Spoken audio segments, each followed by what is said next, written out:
There it is. We back.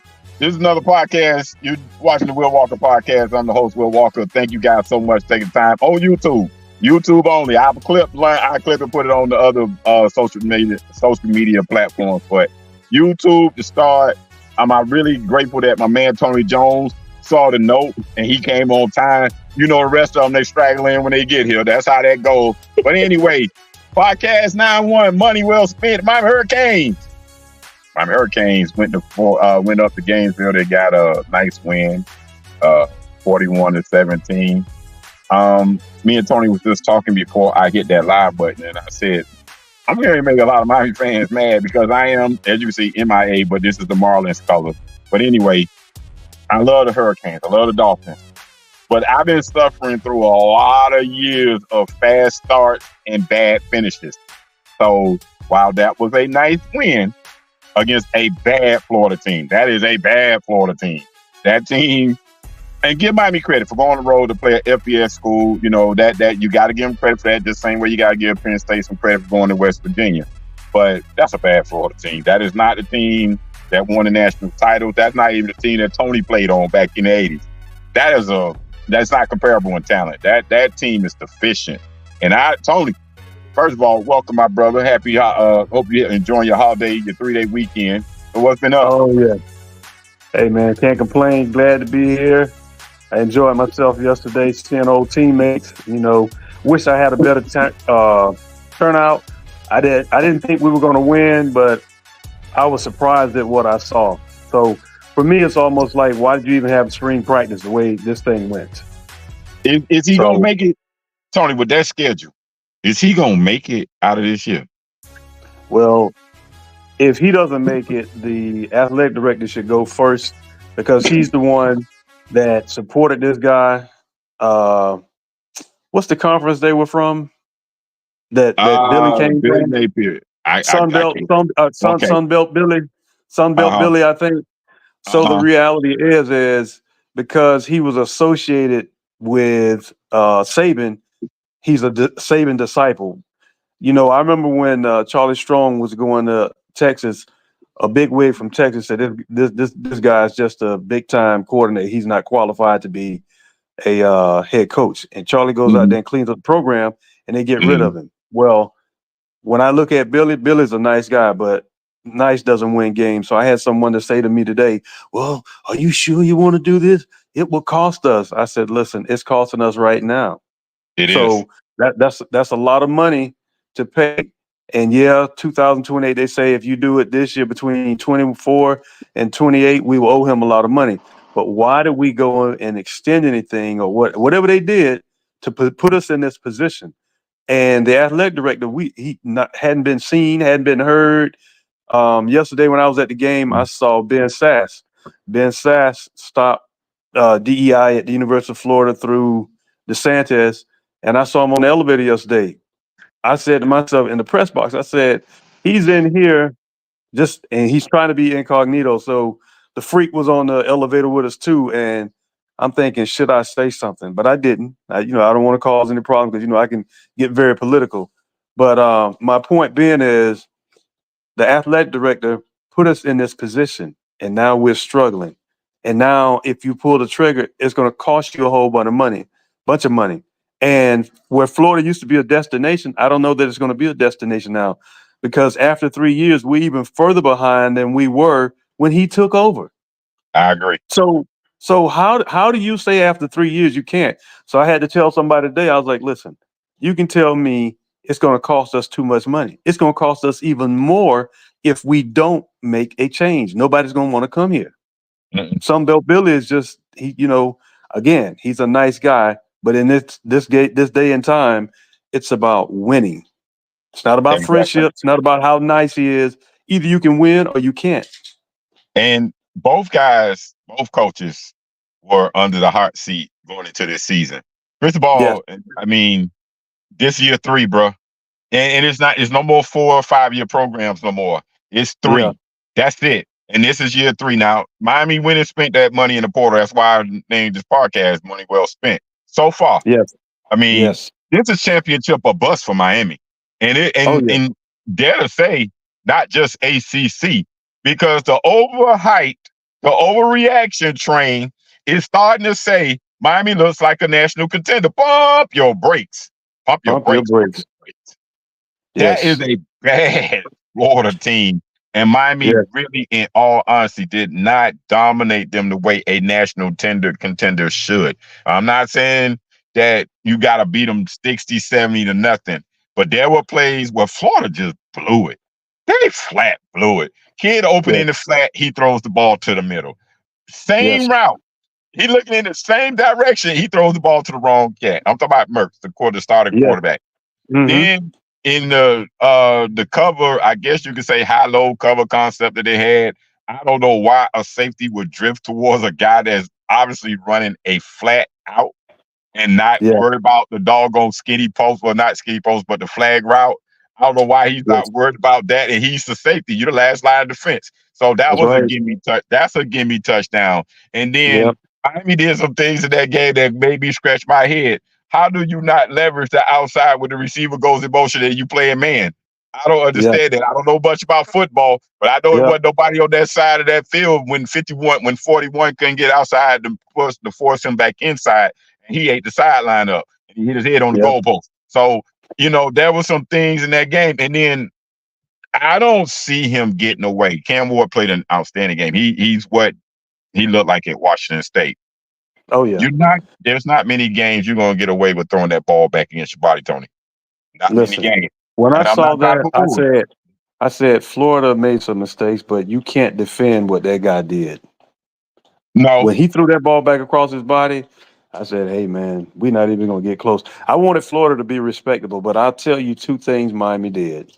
Mm-hmm. They came in on the offensive line and said, "The first play, I'm gonna hit you in the mouth Mm-hmm. and see where you are." And Mm-hmm. they did it. They were averaging 8 or 9 yards a Mm-hmm. play. That was an issue. On Mm-hmm. defense, they said, you can't get free of us. So No. even if we're on your 1 yard line and you're coming out, we're gonna play man to man because you don't have a receiver that can get free.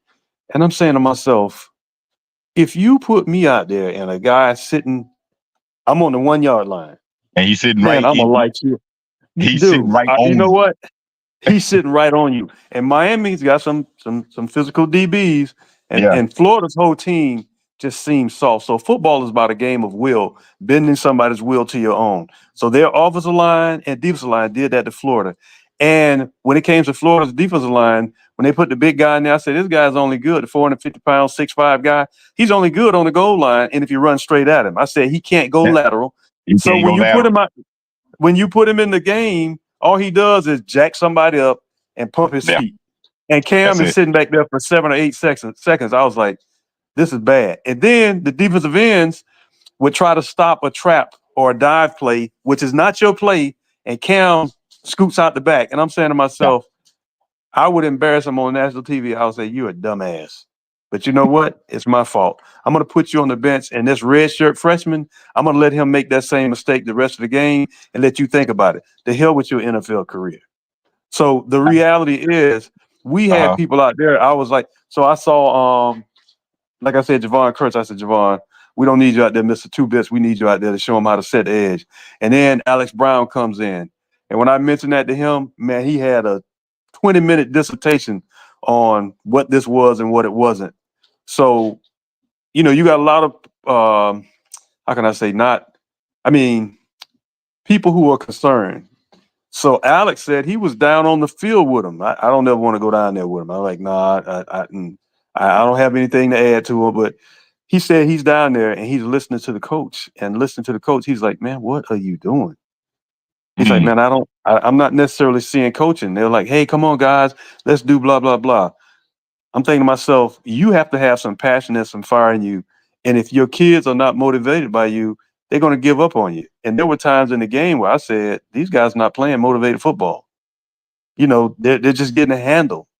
And, Miami come in and I said, this is not a good measurement for Miami because Florida No. is so bad. On a scale of Yeah. 1 to 10, they were the -20 yesterday. Right. So for all those people who were saying, oh, Miami is ready, listen, one thing I say, Miami, in my opinion, has had one of the better teams for the past 5 or 6 years.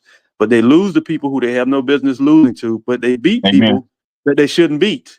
Amen. So if you're not going to be consistent, so to get a Florida team that was just straight garbage, it's my team, but it was garbage.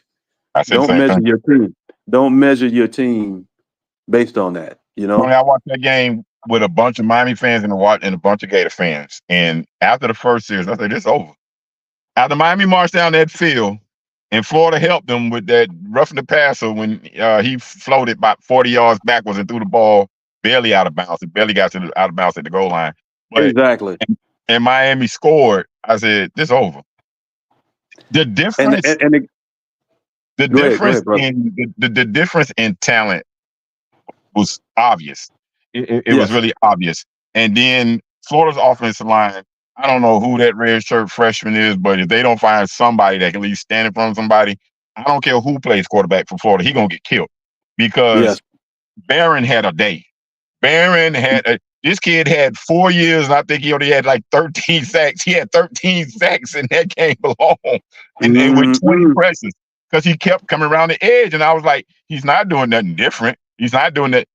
Miami has made it known we're going to make that guy choose, and we're going to confuse him at the line. We're going to stand up, and on his side, we're going to overload. And when we overload, we're going to make him make a decision. And his indecisiveness allowed free blitzer, free rusher, and then either that or he just got ran around on the edge by Tyler Barron. So it's one of those situations where if you watch the game, if you've been watching sports for a long time, and like I do, like I have, and I still do, I say to myself, yeah, I'm happy they beat Florida. They beat a rival, so-called rival, because we don't play that often. But that's not a measuring stick game. FAMU will not be a measuring stick game. I think they play California, Virginia Tech. Please, Florida State will be the game. That will be the game to tell me they really are the contenders for the ACC. This national title thing, we all live in this world, but we want the U to be back so bad. We want them to be back.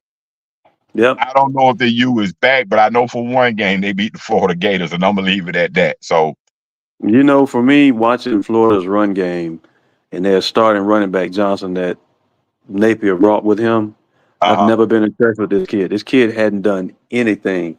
So I had a 20-minute conversation with Ernest Graham, and he said, you know, the kid's fast. He's about 215. And I'm thinking, you know, Florida for the longest had the little tiny backs like Chris Rainey and them. So to get a bigger back is good, but they have a young guy that's a freshman that came in with Lagway, I think, in the spring. Just a beast. He's about 235 pounds. And I'm like, look, man, if all you're going to do is slam it up in the middle, put him there. But against Miami, Miami's defensive line is so big, you're not going to move them with Florida's offensive line. It's 3rd and 6, and you take your supposed best running back and run him straight up the middle. That's not his strength. But that told me they didn't trust the quarterback. Exactly. So when I looked at that, I said to myself, that's not that running back skill set. And why would you take out of your 11 players, 8 of them and put them right there in the box? Miami's just going to put their 8 in the box. Miami's better than you. So even if Miami wasn't good, you can't get through 16 bodies, just slamming up in there. I was like, you don't even have to be good. So to say that you got a new offensive coordinator. I said you got a new offensive coordinator. I'm like, what is he doing? Where did he come from? So, you know, for me, it left so many things. You mentioned about the late hits. I'm like, are y'all not coaching these guys? If you have to take one extra step, don't hit this man. If you've already launched, okay, good. But see, these kids want to be relevant. They want to be relevant and they want attention. But with that kind of attention, when I played, man, the coach would do, you wouldn't play until the next week. They'd be like, no, you gonna show us? No, we gonna show you. But you know, I don't know the mentality of these kids now, but it just seems like they're just totally, totally different. And I'm like, do you understand? Because as a coach, I was like, look, man, if you guys say you like me and you want me to be here, don't do dumb stuff. I tell them just like that. Because that's the quickest way to get me out of here. Now, if you don't like me, hey, you go do what you got to do. But the reality is, when I saw that with Cam, I was like, dude, what are you doing? And the defensive ends getting sucked in when the guy's running a dive play. I'm like, you've been taught screens, bootlegs, reverses. Don't let anybody get outside of you. And Cam it wasn't like he was faking. No. I mean, why are you chase? No, sit there. If you have to say 1001, 1002 before you move, do that. He But for was you so to nonchalant. He was so nonchalant. He was so calm, and that. If I was a Florida defensive coach, I'd been really, really pissed off with that because he didn't look uncomfortable not one moment in that game. Not man, when he was sitting there just patting that ball, I was just like, good God, we are garbage. yeah. And then, I have people that are fans are asking me questions, and I'm like, nah, because if you answer one question, you got to answer 50 more. And then those that agree with you, they feel one way, and those that don't agree with you, they feel a different way. And, oh, why are you saying this? I'm like, look, I'm telling you what I see. If you don't like that, don't ask me a question. Tony, I've been going through it since 2005. When Miami gets these stars, so they had these bad stars. They had when they played Alabama a couple of years ago. I knew that game was over when that kid threw that ball halfway across the field. I'm talking about Bryce Young in his first start. I said, "This is over. We don't have the talent." And then they had that kid Williams that plays in Detroit right now. I said, "We don't have nobody on Miami sideline that can run up that kid. I don't care about no Stevenson. I don't care about none of them guys that came from Miami. We got nobody that can run up that kid. That kid is special. So sometimes players are just better, and that's just the way it's been for the last 20 years. Miami, they've been spending money the whole time. Let's just call it what it is. But they haven't gotten the right guys in. This seems to be a little different because the guys they're bringing in, they're older. Like I said, Tyler Barron been playing at Tennessee, Cam Ward, and then of course Martinez been playing at Oregon State. So and then you got Sam Brown playing in Houston. And then the guys you mentioned up front, the Cooks, the Murleys, and the Barrows, they're different. You're talking about guys that's been around programs, been in college football for about 3-4 years now. So that level of strength is different than you relying on a red shirt freshman or a red shirt sophomore. And these guys they know how to leverage. Right. They've been taught in different systems, and they're prepared. There's nothing that Florida's going to throw at them that they weren't ready for. It was no imagination in Florida's game plan. On the first series, when they threw that jet shovel pass, I was like, are they serious? They got to be kidding. Everybody knows watch number 3.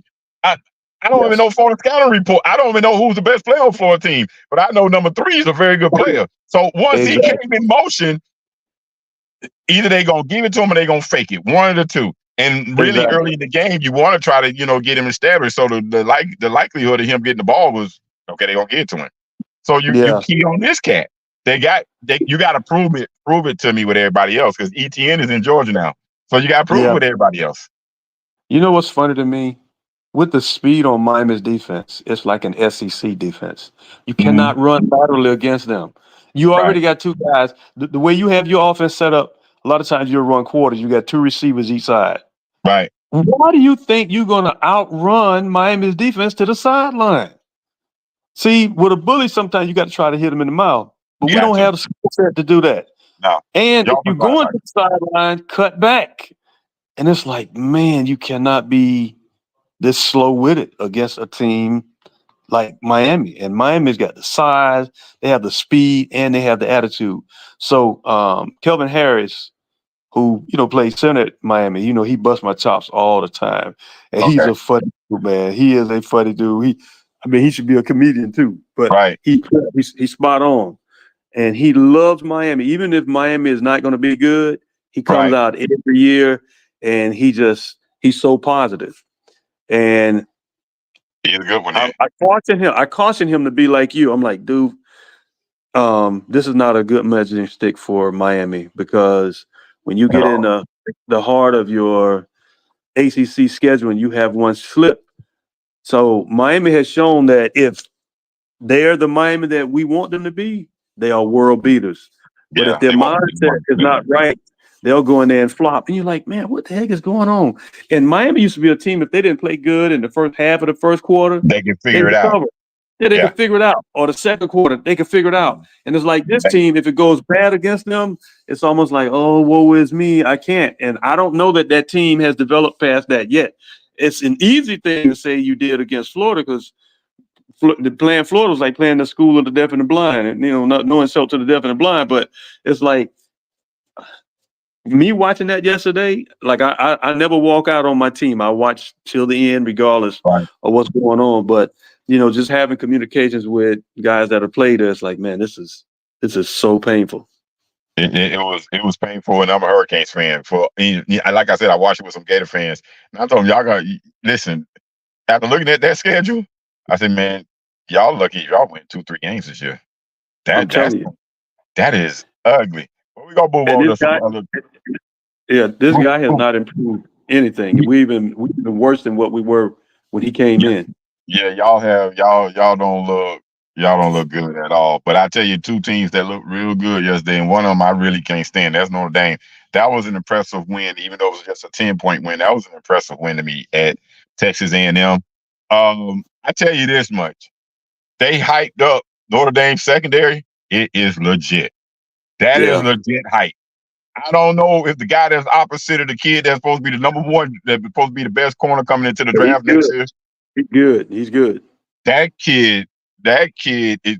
I'm not gonna go there because when I saw him, I said I hate Revis, but I'm not gonna go there. I'm not gonna go there. But I was like, man, he is all over these kids. But then again, college kids don't run the greatest routes. But he couldn't shake him. And then on the other side of the ball, I got to give their coach, Notre Dame's coach, a lot of credit. He got those kids' heads focused, and they were able to pull out in the second half. But Penn State, my goodness, and Georgia, those are like national championship contenders. Those guys look like national championship contenders. What Georgia did to Clemson, I don't care if Dabo Swinney don't never get a transfer portal guy. I don't care if he never pays a player NIL money. He had no shot yesterday. None. And see, the problem with him is he has a mindset that my thought process and what I do works. And you got to always adjust. That's what made, what's his name, Saban so good. Saban would lose coaches every year, but he also adapted. He was willing to listen to what he put his ear to the ground. This is what's going on. And he's not seeing anything new. He's seeing, this is just a different version of stuff I've already experienced. So this is how we're going to combat this. Dabo is so arrogant from the time when he said, coaches should run everything. The players shouldn't have a say. They shouldn't get paid. I remember he said if the players get paid, he's going to quit. But I don't see that he's giving up his $9 million. He ain't giving that salary up. No, he's not giving that salary up. So, everybody says stuff when they think they can win. And to brag about not bringing in transfer players, you're foolish. You're shooting yourself in the foot. And those guys, they got to play together once they get there. And but talent is talent, man. And Georgia has a mentality through their coach. It's like, listen, either you for this program or you're not. And I'm sure there's a lot that goes on that we don't know about that Kirby keeps under wraps. Guys getting in trouble, this, that, and other. But one thing I can say is when they get on that field, they're for real. They're like a different version of Bama. Well, he suspended ETN yesterday. That's how confident he was. And ETN is his starting running back. He was suspended. Whoa. So that's why he didn't play? Yeah, he was suspended. Yeah. No. And the kid was dressed. He was dressed. He had him on the sideline. What happened? Something that happened. I think it's an in-house thing, but they didn't let it be known. And then it's not even guaranteed he's going to play next week. It's not even guaranteed, but he was suspended for yesterday. But here's the thing about Dabo saying he's not going to play. You know what Georgia did in the transfer portal? They went and got the two of the best skill position players of two mediocre teams that are really good players. Kobe Young is a very good player. He was very good at Miami. ETN was very good at Florida. Yeah. And they went and added those two guys to an offense that already averaged 40 points a game last year. Man, that what's his name? The little white kid, the receiver. McConkey. McConkey. Good God. So when I think, did they have somebody to transfer to Georgia? McConkey's in the pros. But they Yeah. they got Kobe Young from Miami's #1 receiver last year. He's in Georgia now. Wow. Yeah, What? yeah. Just like they got your RB1, they got Yeah. my wide receiver 1. Yeah, You know what, man? That guy ATN is killing himself. So when he was driving drunk or whatever it was, I you think cutting your that's what paycheck. it is. I You think that's going what it. yeah, Yeah, you going to the NFL, they cutting your money. And now they are. They you sure are. getting benched now before the first game. See, all these are character issues, and what they're doing is just cutting your paycheck back. So they're going to get you cheap or make you drop into. He was not going to be a first round anyway. I think he would No, be. running backs really are nowadays. Yeah. And now this kid, because he's small, he can run the ball really well at 200 pounds, but he has some vision, man. I mean, it's like Barry Sanders jump behind that tackle and tackle Yeah, 6'5", 6'6", 330 pounds. If you guess wrong, he's going out the backside, you know. yeah. But man, the way Georgia looked yesterday, I was like, wow, Notre Dame won.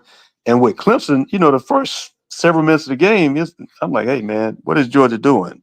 But I just said over time, the process is going to run its course.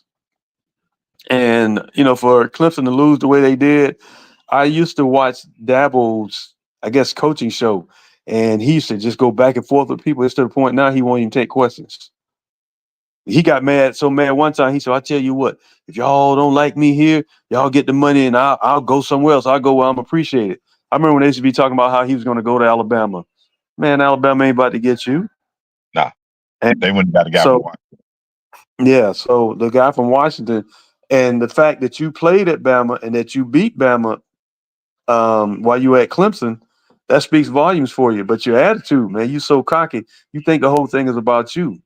You It got rid of was. all your recruiting people. He might prove y'all wrong. He might prove y'all wrong because this you back stuff and Florida State losing.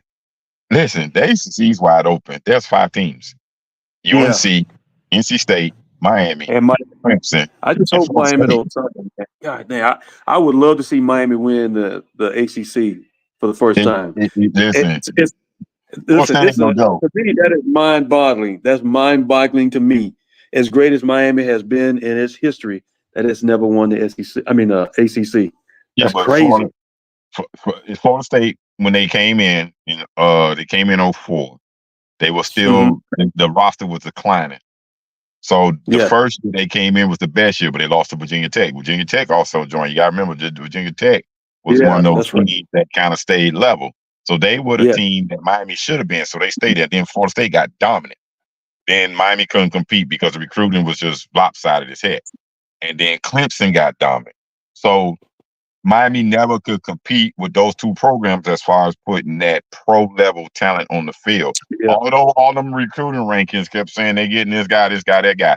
And I thought the most interesting thing in the stat that I heard yesterday that Miami has not had a quarterback drafted in the first 3 rounds since 1990. I thought that was the most Wow. interesting stat I had heard. And then spent in the last 20 seasons, I don't think they've had a quarterback that's even made an all conference team. You got to remember, Ja'Cory Harris started off fast until people realized he had that elongated delivery, and it took Yeah. forever for him to wind up throw the ball. So they put pressure. They started heating him up a little bit. That took him. And Brad Kaya, God bless him, he left too soon.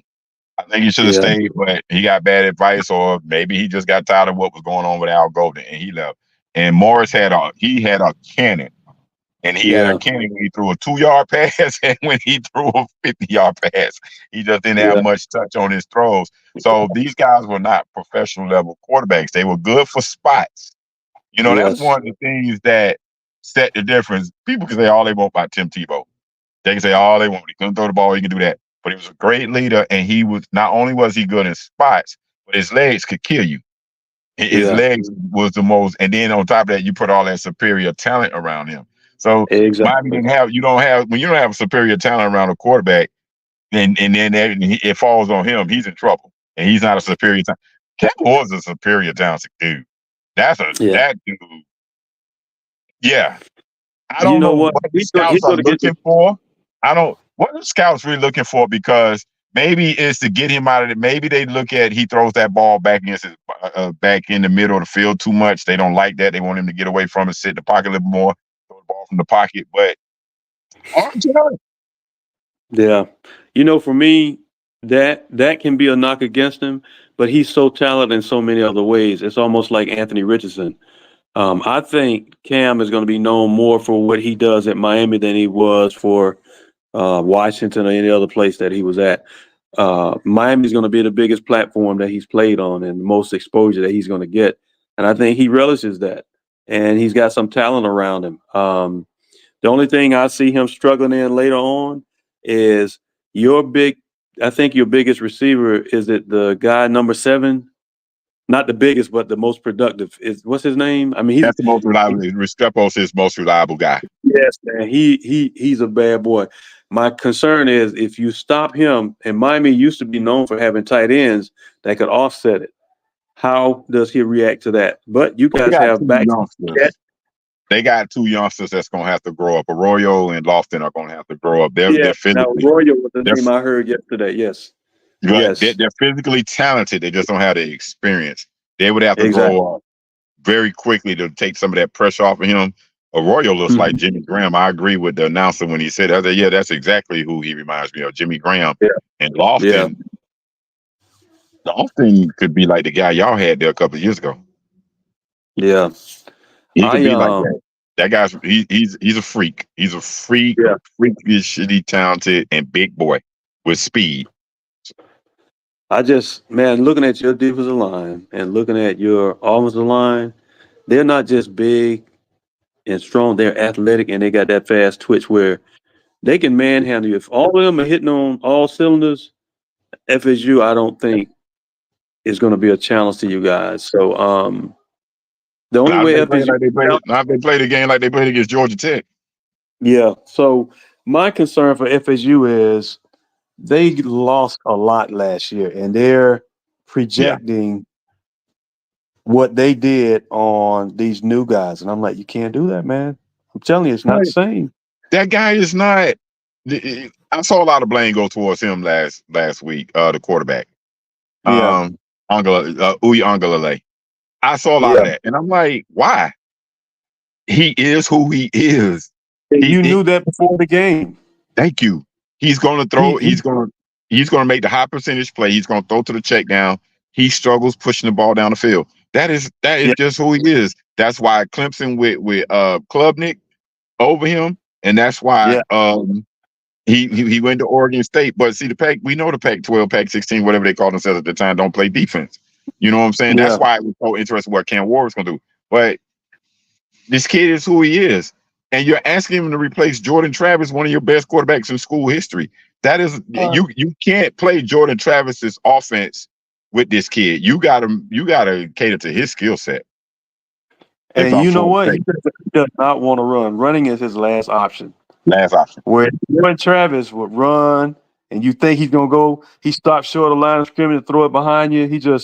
His skill set, lent to him creating and doing the things that he needed to do. So I look at it from the standpoint that with Cam Ward is in that same mold. He's a bigger version, So Cam Ward ain't no joke. He get out there on that corner and you got a corner that's timid or hesitating, and he's gonna make you make a decision.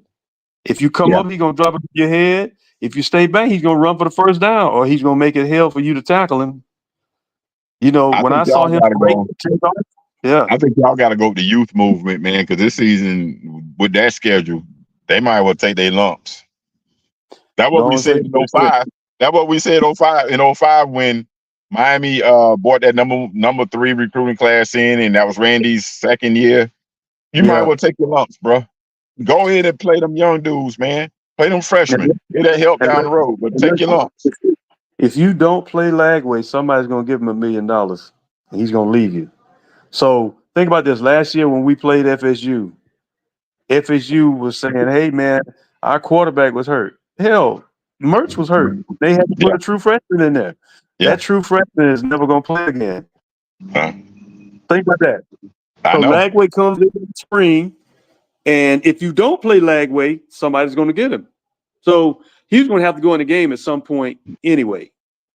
I said this. I said this as this game was going on. I said, didn't we try to recruit him? Oh, well, Ward's leaving, and they're gonna be garbage. So he's gonna have to go through a rebuilding process. Let's just throw $10 million at him and see if we can bring him up the road. Yeah, man, you can bring him right down the road. What's the difference between Orlando and Miami? And a lot of times when people talk about sports, they talk based on their feelings, and you have to look at dollars and cents. You got to look at what's in that kid's best interest. Is there a platform that's already established that he can just step in? It's like a hand into a glove. And these kids are getting more savvy than what you think. And even if they're not savvy, these teams are telling them, hey, man, this is what we have to surround you. Don't you want to come in and do this? And you can't fault a team for doing it. So Ohio State spent money on their roster. Alabama, that's why Nick Saban got out of there, because he can't control it, but they spent money on their team. So that's what it is, man. You gotta, guys become available. Like I said, Kobe Young was wide receiver number 1. He went through it last year. He went through bad quarterback play, and he got the opportunity when Georgia called and say, "Oh, they got they starting quarterbacks returning. Oh, they bringing back 8 or 11 stars on defense. Oh, and they just barely lost to Bama. Oh, yeah. You ain't got that. That's not much of a sales. That's not much of a sales pitch. Yeah, I'll be there. Even if I'm playing in mediocrity, yeah, I want to play for a national title and get the exposure." He didn't even see that as a sales pitch. He saw that as an opportunity. That's it. So when we talk about leveling up, that's what he did. He's like, oh, man, I can level up. I'm going to get exposure here. I'm on an established program. And see, Miami's going to get exposure from NFL teams anyway. But going to Georgia, you're going to be in that position to win, and you're playing on national TV all the time because you're always in the championship hunt. He might be kicking himself because he did leave before Cam Ward decided to come. Yeah, man. Yeah, and he would have been a big fish. He'd have been a big fish. That kid is a legit, but about 6'3", 6'4". He runs a probably sub 4.4. He couldn't go into I think the reason why he didn't go into the draft this year because the draft was so deep with wide receivers. It won't be quite as deep next year, but yeah, he got the opportunity, man. He's a good player. Just like I said, they took the 2 best offensive players off of 2 mediocre teams and really added, because those 2 kids are Kobe Young and ETN are very good players. Oh yeah. I mean, they're very good players. It's not their fault those teams were mediocre. They just didn't have the talent around them. Now you surround them with the better talent and a better offensive line and a reliable game-changing quarterback, and that defense. I was bothered last year when people were upset when ATN left. I said, look, you got that dude Johnson who come from the Sun Belt, and Billy is starting him over this guy. Yeah. And when you put him in the game as a changeup, and the whole offense ran better. This guy's averaging 8-9 yards a carry. He's running for 60-70-yard runs, and he's running the same plays that Johnson was running. So I said, his brother Trevor over there in Jacksonville was probably telling him, hey, look, man, you need to get out of there, because they're not operating in your best interest. And sometimes kids will make a smart decision, and then other times they'll make an emotional decision. I love to see young guys get themselves taken care of. And I have been saying for years that these kids need to get paid. And the parity that it's creating is frustrating a lot of people who are used to the old process. The people who think like Paul Feinbaum, or the people who think like Dabo or Nick. See, Nick can talk all the smack he wants, but Nick was out of control. He couldn't control these kids. Yeah. And he got tired of doing that. He said they opened a recruiting thing in the spring, and now you can't spend time with your kids. Now that I do agree with. It ain't even just that. The college football playoff ticked him off, because now not only do I got to win my conference, but you want me to win 4 extra games to win the national title. You add 2 more games going to the bowl plus 1 thing. So now you have a real playoff. See, all the old guards didn't like it. None of the old guards like the playoff thought process, because too many games. My foot. Y'all play just as many games with all the doggone practices that you simulate. So I don't know what the problem is. Let's go ahead and you know how much money these schools are getting ready to make off this college football playoff? The NBA, I said this to somebody not too long ago. I said the NBA shouldn't start their season to January. College football and the NFL is going to dominate December. Exactly. Yeah. They're going to dominate. I don't care nothing about no in-tournament preseason game. Yeah. College football you're exactly right. and the NFL is going to dominate December, especially college. College football may have ratings like the NFL playoffs. That's how longing people who want to see the champion determined on the field have been wanting this. And now you give the first, and then the first round games are going to be on at the home team site. You know how much money these. It's the best move they could make, and you still incorporate the bowls. You give the bowls an extra 2 games. Now it ain't just 2 games and then a rotate. You pick a national championship site. Now 4 bowls. 4 prominent bowls are going to host games. Oh, see, back in the day, they were saying, no, the bowl system is how we get paid. Well, what they've done is they incorporate the bowls into the playoff process. So you're getting the best of both worlds. And, for all this time, the NAIA and the FBS schools, FCS schools have been playing playoffs so long. They said, oh, we can't do this. Yes, you can. They could have done this a long time ago. They could have done it a long time ago, man. Long time ago. And me, as more football you have, I love it. I mean, I love other sports, but of course, football and track are my thing. But nobody really starts watching basketball unless you're a basketball head until a lot of times it's playoff time when the summer comes. Pretty much. That's pretty much when by March, April, after the All-Star game, after the Super Bowl, that's when people start paying attention to the NBA. So they can have all the in-season tournament games they want. That was great last year because it was the inaugural thing.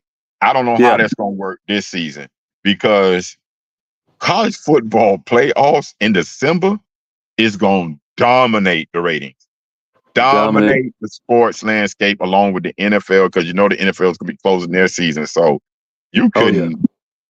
It's genius move. I feel bad for the NBA.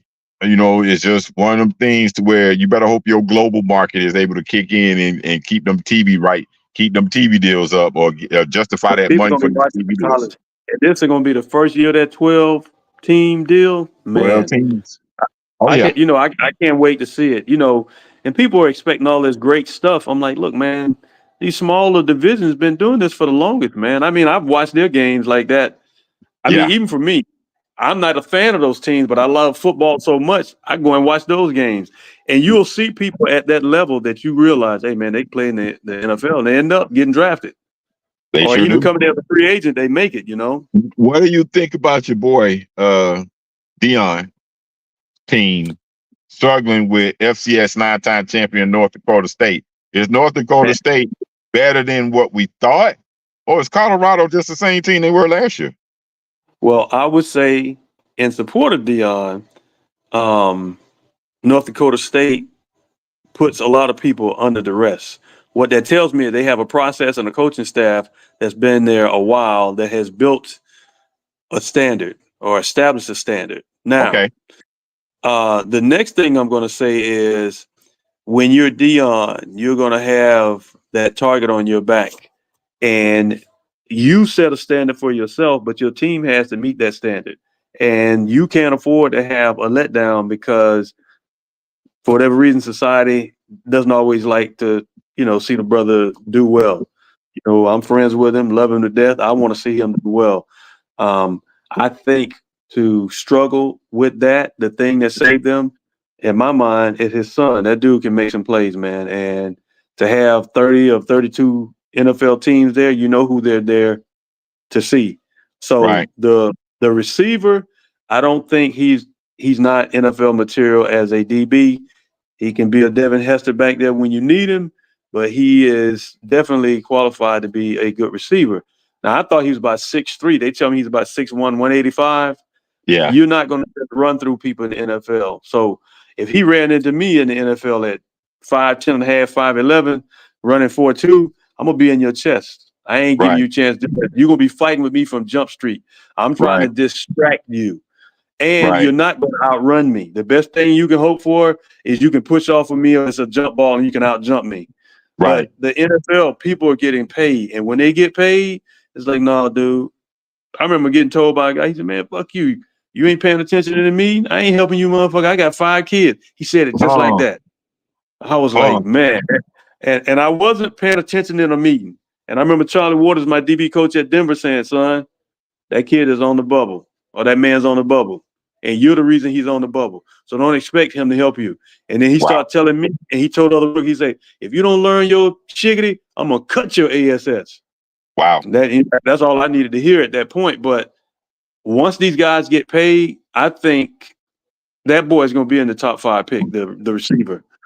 I think realistically, Champ Bailey said in the interview, they asked him because he did both at Georgia. They asked him, could he you can't do it. So he can't do it. Champ Bailey said he can't do it. Now, if you do like Deion and you do 3 or 4 plays here, that's what Champ Bailey said. It'd have to be special. It'd have to be specialty plays. I mean, they have to put special plays in for him. Yeah, he can't do or it just use them as a decoy from time to time. But no, man, the league. Let me tell you something. People would be at him if they did that. See, at that level, the arrogance and the pride that you have to have, you like, no, man, this dude. And then the coach is going to be in your head. This boy going both ways, and you can't keep up with him. Everybody would be at him, So, you can do that in high school. You can actually do that in college. But I think if he was in the SEC or the ACC or the Big Ten, he couldn't do it. Nah, can you imagine him up there at Ohio State and Michigan State, and they running at you every play, and then you got to go over there on offense, and they put you into the boundary, and you the boundary corner. Couldn't do it. Woodson couldn't do it. Woodson was one of the best. He couldn't do it even at Michigan. Damn sure couldn't do it in the pros. So you're right. I think it's the conference playing in the Pac-12, and then this year they play in the Big 12. I don't know when Utah's so far is labeled the best team in that conference, and then you got Oklahoma State, Kansas State. Yeah, Colorado may have a chance, but what I saw in that game with them in North Dakota was that's what they did last year. What's the difference? I mean, you just picked up more cats from another team that really, let's be honest with you, the transfer portal is full of guys that are looking for better, or their eligibility is up at one school and another school and they're not getting a good draft grade. So they're like, okay, well, I'll go ahead and try another year at such and such school. Case in point with Tyler Barron with the Hurricanes. And then pick up a check. So everybody, and then if you do happen to get a guy, you know what I'm saying, that's worth his grain of salt, there's something that happened at that school to why the school's like, look, okay, cut your losses. You know what I'm saying? It is what it is. Not all the situations are the same. There are some different. But that transfer portal to me tells me a lot about what kid is in there. Now, if a kid is looking to go from a lower level to a higher level to prove that he can do it at a high level, I'm with that all day, every day. I agree with that. But when you're doing this on a consistent basis and you keep swapping around all these doggone schools. Yeah, man, you've been to 3 or 4 schools. I'm like, I don't trust you. And they're all on the same level. I mean, I can see a kid going from Washington State to Miami to go from playing in the Pac-12, which is not even a conference no more, to playing in the ACC. That makes sense. I can see the kid going from Oregon State and saying, I want to try my mantle at Florida State because they got a roster and I want to see if I can compete for national championship. I can understand that. I even understand a kid leaving Duke when his coach gets, his coach gets a job at, back where he was a defensive coordinator at Texas A&M, and he goes to Notre Dame. I understand that too. But when you got guys that's just for the heck of it, all right, man, it ain't working out here. I'm out of here. Yeah. I mean, I don't know if that's what all the players that Deion picked up in the portal, but from what I saw, I was like, they just look like the same guys from last year. They're making the same mistakes. They just faster. I would tell you, when it comes to Deion and his process, I like some of the things he's implementing. So I have a young man that I met that didn't get out to Colorado until maybe May. And I think I mentioned this on one of the podcasts. Mm-hmm. His name is Malachi Murphy. This kid is 6'3", probably like 185, 190. He played everything at Bradford High School, and he went into the game. Deion, like I watched Deion's podcast, and I love it. He says, hey, he had Ed Reed to come in and talk, and Ed Reed was telling him about the mentality and the standard that's set and how he looked up to Dion. You know, Dion was a mentor for him. And Dion told him, he said, listen, he said, how do you think Ed got to be so good and why he gets so many interceptions? Film study. So Dion told the kids, he says, I expect you to study in school for your schoolwork. He said, I expect you to study football too. He said, I have people monitoring. If you don't study, you're not going to play. And this kid was dressed for the game. He's a true freshman, and they didn't let him play. And they made a mistake. So this kid is a great student in high school. He's been a great student there in the short time he's at Colorado. And right now, he was at the game dressed, and they came in and told him, hey, man, you know, you didn't do the film study. And he knew it. I mean, good Christian kid. He didn't want to argue. So then his position coach came in and said, hey, you know, what are you doing? He said, hey, such and such came in and told me to get undressed. And the coach was freaking livid. So you got to have somebody communicating so you don't have that lack of communication. You know what I'm saying? Yeah. And I understand you want to prove to the kid, oh, I'm going to get you right before the game. But here, that process can bite you in the behind if somebody's not monitoring what this kid has been doing. He actually did what he was supposed to do. Now, sometimes kids can get mad and say, hey, man, I'm going to leave as a result of that. Of course, he's not doing that. But you never know what a kid's mentality is going to be a year from now, especially if he becomes a superstar, you know? Because you'd have a kid come in. Yeah, so think about this. The guy, the little kid at Texas, I guess, is it Peyton Manning's brother? I mean, son. Arch Manning, yeah. Yeah. So you remember last year he was talking about transferring. Yeah. And it's like, you're going to transfer where? You haven't proven anything. And what's going on that's making you transfer? I can't beat the guy in front of me. Yeah, exactly. And Archie Manning probably said, look, man, stay you behind there. Peyton, hey, stay you behind there. There's nothing, you got to compete. Yeah. You know, that's how they got their bona fides, by competing. So, you know, kids react different ways in the same setting. You can have two kids in the same setting and one loses his mind, the other say, hey, I'm going to fight through. And you just never know what you're going to get until they're exposed to that pressure, which is a crazy thing, you know? So, you know, with FSU, where do you see, is it Ungalele or that the quarterback? Ungalele. Yeah, Ungalele. So, you know, because we've seen what we had to see, I'm trying to figure, what does FSU have that's going to buttress them? Are they going to just tear down their offense? Are they going to stop trying to run him? Because obviously that's not what he wants to do. And that was a big part of Jordan Travis's success, because he could beat you with his legs as much as he could with his arms. And I saw that kid make awesome plays. But Ungalele, I don't see that.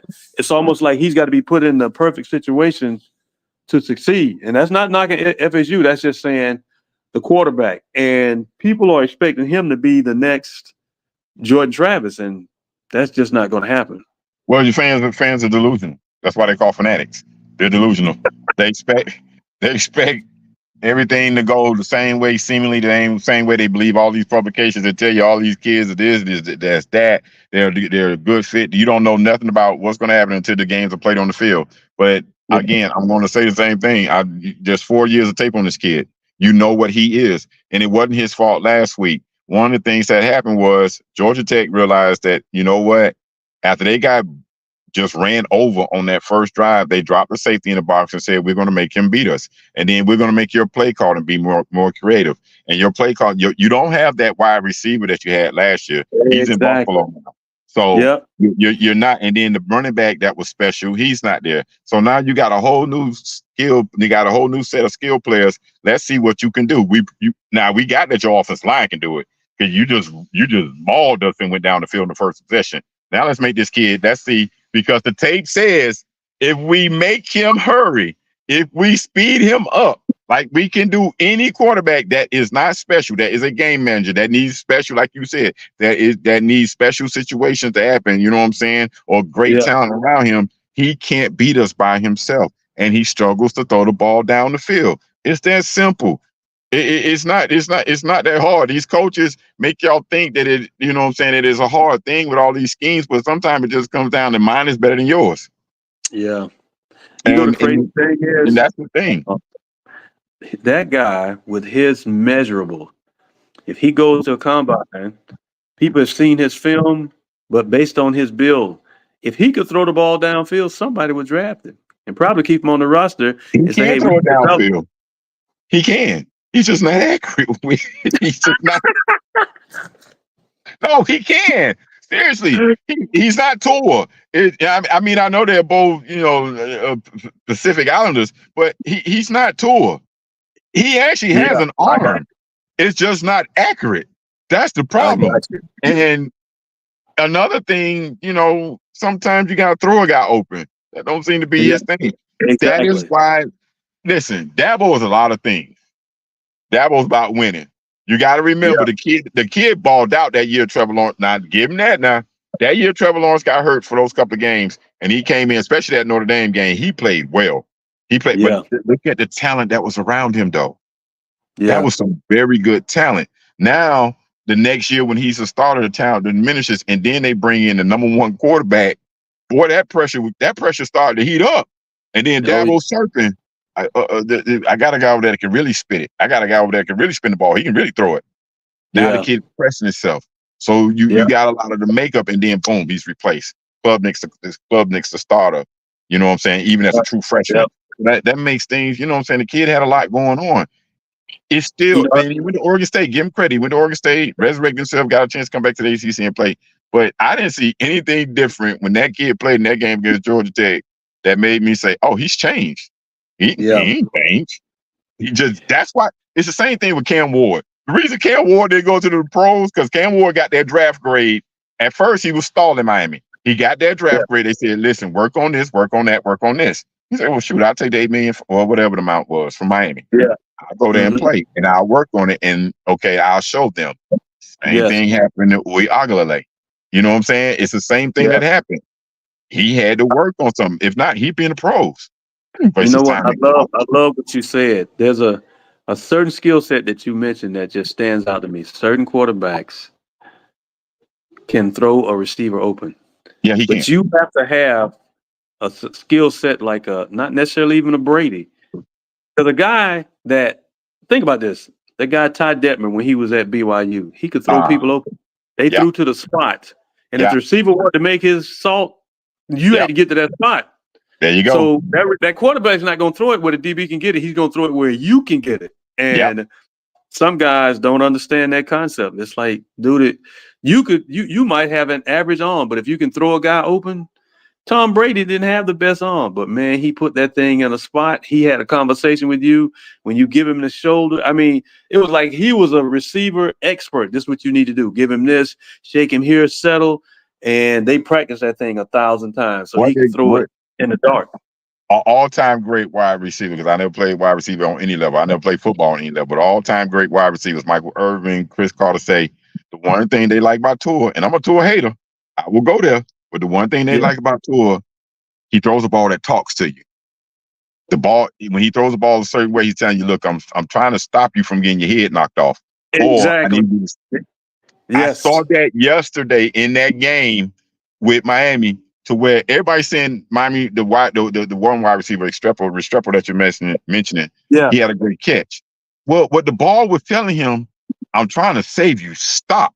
Yeah, you're floating Yes. back. Exactly. Because Stop. if you float back, you're gonna get knocked out. Right. Stop. Because if you stop, I can hit you right in the numbers. So I'm throwing the ball to save you. He did the same thing to the tight end down the seam. The ball Yes. was behind him, but he's telling him, I'm throwing the ball here for you to stop. And Yep. then the Restrepo got it when he ran the flag route. I'm throwing it to you early instead of throwing it to the flag because I got him looking that way. So he's never going to Exactly. recover to get back. So I'm throwing the Yep. ball to a spot and not Yep. necessarily to you. That's the Yep. difference with the guy that's at Florida State right now. Yeah. If he can do that, sky's the limit. Maybe that'll Yeah. help his accuracy down the field. But right now, You that know is the not thing his is, thing. right now, see, it's almost too late for him because the season started, and you in game time now. And if you hadn't gotten it by now, I doubt that he develops that before Well, the end of the season. he He better better do get it. something. He better get it because if they lose to Boston College, it's gonna be real bad. They play But they them should be tomorrow, right? They play on the ball, but they should beat Boston College. I think people will take them losing Miami because the simple fact is they can get a chance to still play for the ACC championship. I mean, that's just the way it is. You know what I'm saying? And then Miami's proceed to be a little bit better this season, but they're not going to take them losing to Boston College. They're not going to take that. The crazy Y'all thing blew is, one against Georgia Tech. Yeah, so the reality is when we look at them going forward and ukulele after the season, ukulele. Well, anyway, at the end of the season, he can work on it. You go hire a coach. You go to one of these. Go to that guy in California. Yeah, go exactly. to the guy Jalen Hurts went to. Jalen Hurts he couldn't hit the side of a bus at the 50-yard line. Yeah, man. When he left Alabama and went to Oklahoma, that coach is a quarterback whisperer too. Because what I saw Jalen do there, I was like, oh my God, man. And then he went to the guy, like you said, in California, and I really think now he hears voices in his head sometimes now. So he was that guy that had to have so much talent around him, and now he's gotten better because he made it to the Super Bowl and done some very, very good things. I want to see him succeed. I mean, he's a good guy, very good guy. All right, before we get out of here, we got USC LSU tonight. I want to know who you got, LSU or USC? In Vegas, it's a neutral site game. Well, listen, all I can say is, I'm an SEC guy, and since USC lost Caleb Williams, man, I never thought much of Caleb Williams, but watching him in the preseason, I said, that boy can play, man. He can play. For that reason, I just never gave him much credit. You're gonna give him a whole lot of credit this year because that what they put around him for his rookie year, you're gonna give him a lot of credit. See, that's the difference. Now his offensive line may not be good. He might get that Justin Fields beat down, but skill wise, they look decent. I'm gonna join you with that LSU thing. It's a +6. I mean, LSU's got almost a touchdown favorite in this game. I'm gonna join you on that. So, but my brother, I really appreciate your time, man. Thank you for joining me. I'm gonna get the rest of these dudes because they said they was in. They all begged to do it and they not here. But it is what it is. I appreciate you joining me, man. Have a great week. Listen, before you go, there was something you was gonna tell me before, and you said I'll wait to the end. Or did we already do that? What's that? I was asking you about the game, and you said something before we started, before you even got on air. Did we already discuss it? It was something you said. I ain't gonna say it now. I'm gonna wait till we get on air. Yeah, we already discussed it. Okay, good. Yeah. All right. We already discussed it. All right, man. Be easy. Appreciate it. All right, man. Later. Thank you.